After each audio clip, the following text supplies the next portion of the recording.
I most vividly remember The Wizard of Oz, and that's been my favorite movie for most of my life, and I was obsessed with it, and I watched it over and over and over again. I wanted to be Dorothy for many years of my life, until I was about 6. I would wear my hair in the pigtails, and I think my grandmother made the costume, the little gingham checked jumper, and I had ruby slippers, and I made my mom call me Dorothy. I wouldn't answer her or listen to her if she called me Megan, because that wasn't my name, for about a year, from 5 to 6. I always told my mother that I wanted to be an actress since before I can remember. And I think, you know, maybe it started with Judy Garland and Wizard of Oz, but I've just never had any desire to do anything else, and I'm not really sure why. I was a swimmer when I was a kid. I was on a swim team a competitive team, from the time I was 5 until I was 14, and I used to compete in state championships, and I thought that's what I was going to be. I have a pretty strong butterfly. Still. Yeah, I'm much slower than I used to be, which is very sad, but it's still decent. My form is there, the speed is gone. The first legitimate thing I booked was a straight-to-DVD film with Mary-Kate and Ashley Olsen called Holiday in the Sun. I think my character's name was Brianna, if I remember, and she was a mean girl. She was the spoiled, rich, nasty, sort of alpha female that picked on the nice, sweet, blonde Olsen twins.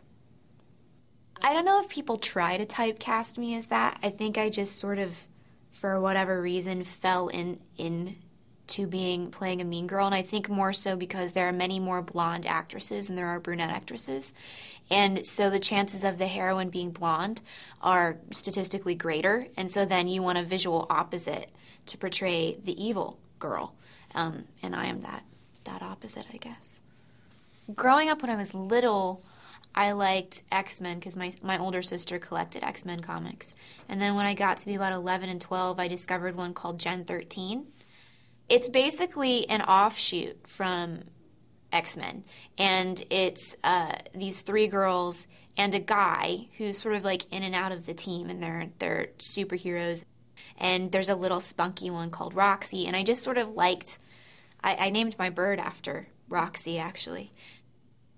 I was a cheerleader for less than a year, for like one basketball season when I was in high school. I think more so because it got me out of the house. I was always grounded, and engaging in an extracurricular activity was deemed okay by my parents, and so then I could actually leave my room to go do something, get some fresh air, be outside. And I think that's really probably the main reason I did it. But I was not good at it. It was terrible. I'm also just not built for it. I'm too, I don't know, gangly or waif-like or something. You have to be really strong. I think women are harder on everything than men are. But I think grown women in particular can be, for some reason, really hateful towards me. But teenage girls seem to be, they accept me much more. When I get tattoos, I don't necessarily think them out. I don't put a lot of thought into them the way some people do. There's sort of more impulsive purchases. I got that after I completed the first Transformers. I got the Marilyn Monroe tattoo. And I don't know, I've always liked her, and like I said, been intrigued by her because she created a character that she lived behind. So she was always playing a character within a character in all of her movies, which I think is, the psychology behind that is very interesting. I didn't want to be literal. I didn't want to put someone on my arm that I wanted to emulate, like Ava or someone, or Liz or whoever. Yeah, it could have been Liz. Maybe I'll get them around. I'll get like a flower of famous faces on my arm. When I got the call that I'd been offered this spot to host SNL, I didn't really want to do it because I'm so terrified and just I become frozen when I have to speak in front of large crowds of people. But obviously you don't say no to something like that because it's an unbelievable opportunity. So I did it, and I went. I'll never watch my episode ever. I can't. That gives me a panic attack thinking about it right now. Maybe like after I've had children and there are just so much, and there are more important things in life, then I'll be able to sit back and watch and go, who cares?